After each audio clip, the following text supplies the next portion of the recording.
오늘은 요즘 논란이 뜨거운 법안에 대해서 한번 얘기해 볼까 합니다. 성폭력 범죄 처벌 등에 관한 특례법, 우리가 성폭법이라고 하는 그 법률 개정안인데요. 성관계 상황을 허락 없이 녹음했을 때 처벌하는 내용을 담고 있습니다. 성관계를 음성 녹음하는 행위도 영상이나 사진을 촬영하는 것과 마찬가지로 처벌할 수 있도록 하는 취지입니다. 현행법상으로는 서로 당사자 간에 대화하고 있는 내용을 녹음하는 건 불법이 아니에요. 성관계 상황을 녹음하는 경우도 마찬가지거든요. 동의 없이 유포한다고 하면은 명예훼손죄로 처벌받을 가능성은 있습니다. 하지만 이제 개정안은 유포 여부를 따지지 않고 녹음 행위 자체를 처벌한다는 거거든요. 녹음기 등을 이용해서 성적 욕망 또는 수치심을 유발할 수 있는 사람의 음성을 동의 없이 녹음하는 경우는 처벌한다. 이런 규정을 만들었어요. 녹음 당시에는 동의를 받았지만 추후 그 녹음 파일을 허락 없이 퍼뜨렸을 경우에도 처벌한다. 개정안에 게시된 국회 입법 예고 게시판을 보면은 성관계 흉내를 내는 소리를 녹음한 것이 하나의 포르노 장르로 자리 잡았고 유튜브에서도 무분별하게 올라오면서 문제가 되고 있다. 이런 상황에서도 성관계를 녹음할 수 있게 내버려두면 이로 인한 성범죄 피해자가 생길 것이 분명하다. 원래 녹음하는 게 지금까지 성범죄가 아니었다는 게 놀랍다. 지금이라도 여성이 안전하게 살아갈 수 있는 사회를 만들 수 있는 법안이다. 이렇게 긍정적으로 보는 반응들이 많이 나오고 있습니다. 소위 리벤지 포르노라는 병행의 경우에는 유포뿐만 아니라 강간이라든가 감금, 협박, 공갈 등의 범행이 같이 이루어지는 경우가 많은데요. 그럴 경우에 각 개별 처벌 규정이 있고 그런 경우에는 실형이 선고되는 경우가 많습니다.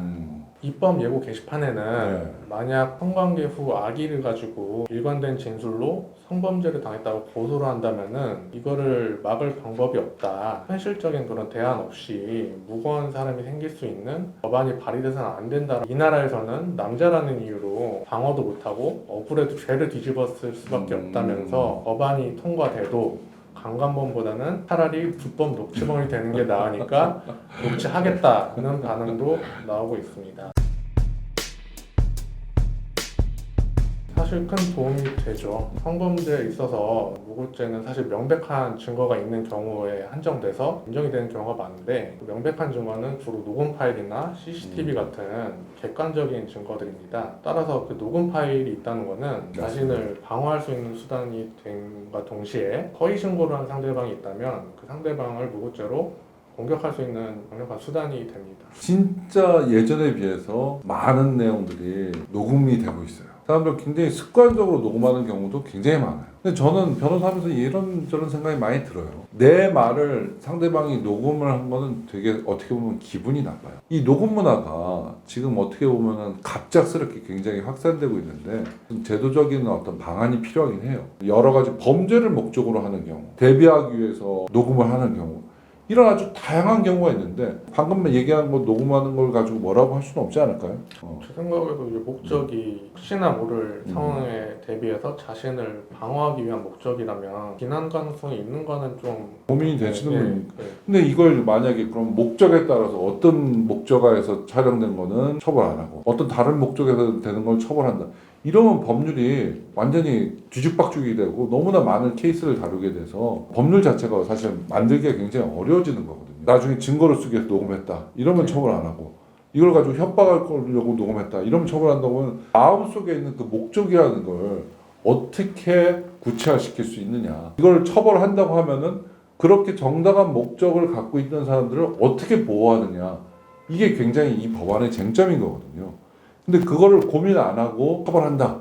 이랬을 때는 부작용이 많이 있을 수가 있어요. 성관계 문화가 예전하고 지금하고 많이 달라진 거를 저는 많이 느끼겠거든요. 훨씬 더 자유로워진 것 같긴 해요. 근데 문제는 이 성관계가 술을 먹고 이루어지는 경우가 많다는 거예요. 술을 먹고. 전 이 법안 자체로서 완성도가 떨어진다는 걸 지적하고 싶은 거예요. 이 법안 내가 볼 때는 굉장히 좋은 의도를 갖고 있어요. 영상만 가지고 피해를 보는 게 아니라 음성만 가지고도 만약에 식별 가능성이 있다. 이름을 불렀다. 그 사람이 누구인지를 알 수 있는 내용들이 그 대화 내용에는 들어가 있을 수가 있거든요. 다만 섣불리 발효가 된다면은 좋은 의도들을 가지고 녹음하는 경우들을 다 막을 수 없는 문제점이 있을 수도 있다고 같이 한번 생각해 볼 필요가 있어요.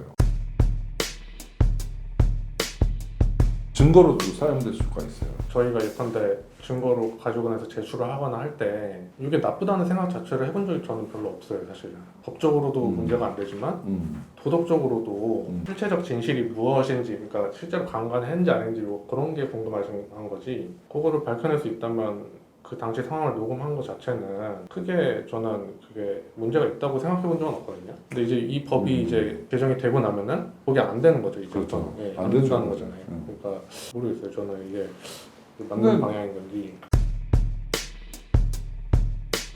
카카오톡 내용이 가장 많아요. 내가 상대방과 이렇게 대화하면서 성관계를 시작했고 그리고 끝나고 나서도 이런 대화를 카카오톡으로 나눴다. 그럼 이게 뭔가 범죄가 있은 이후의 상황인지를 카카오톡 내용으로 추정해 볼 수가 있거든요. 근데 그거보다 제일 정확한 거는 사실 영상이고 그거 다음으로 정확한 거는 음성 파일이죠. 그걸 보면 뭐 그 당시 상황을 정확하게 알 수가 있으니까. 이런 경우도 있었어요. 여자분은 성관계를 했어요. 근데 깨보니까 아무 기억이 안 나는 거예요. 아무 기억이 안 나서 신고를 했어요. 그래서 신고를 했는데 남자분이 영상을 제시한 거예요.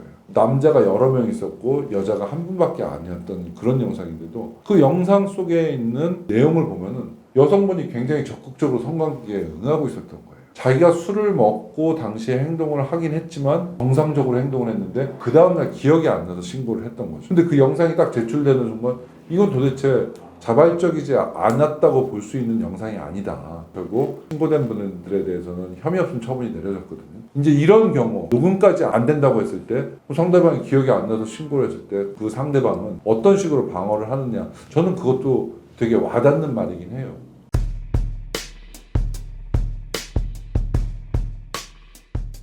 대화에 참여하는 제3자가 녹음을 하면은 그건 통신비밀보호법에서 그거는 처벌이 되는 규정이 있거든요. 최근에 모텔에 들어가서 타일의 성관계 소리를 녹음한 30대에게 법원이 징역 6월, 집행유예 1년 이런 판례를 선고한 사례가 있거든요. 재판부가 그 당시 그 판결 선고하면서 모텔에 투숙한 후 타인 간에 공개되지 않은 대화를 녹음한 건 죄질이 나쁘다. 뭐 이렇게 엄벌을 원하고 있어서 처벌한다. 이렇게 판결을 내린 적도 있어요. 유포는 하면 안 되는 거죠, 당연히. 유포는 안 되고 증거로서 가지고 있는 건 되고. 그냥 자기가 소장으로서 지금까지는 만약에 A라는 사람은 다수의 여성들과 만약에 성관계하는 거를 자기의 인생의 낙으로 삼았다. 성관계 시에 여성이 내는 소리 또는 자기와의 소리를 소장하는 것을 굉장히 어떤 큰 자부심을 느꼈고 다른 사람한테 절대 보여준 적도 없고 그 소리만 가지고는 누군지를 알 수 없다. 지금까지는 그게 처벌이 안 됐던 거죠. 근데 이제 향후에 이 법이 이제 나오게 되면 그것도 처벌이 될 수가 있는 거예요. 피디님은 어떻게 이 부분에 대해 어떤 부분이 걱정돼서 찬성하시는 거예요? 사람의 얼굴이나 목소리나 똑같다고 생각을 하고. 피디님 생각이 맞을 수도 있지만 영상하고 음성하고는 차이가 있는 게 제3자가 봤을 때 영상은 그 안에 있는 사람이 누군지를 굉장히 명확하게 알 수가 있어요. 음성만 가지고는 누군지를 아는 거는 굉장히 어려울 수가 있어요. 특정이 어렵다는 거는 유포돼도 누군지를 모른다는 거예요. 누군지 모르면 그 명예훼손도 되기가 되게 힘들어요. 그런 부분이 차이가 좀 있는 부분이에요. 원칙적으로는 동의하에 모든 게 이루어지는 게 맞아요.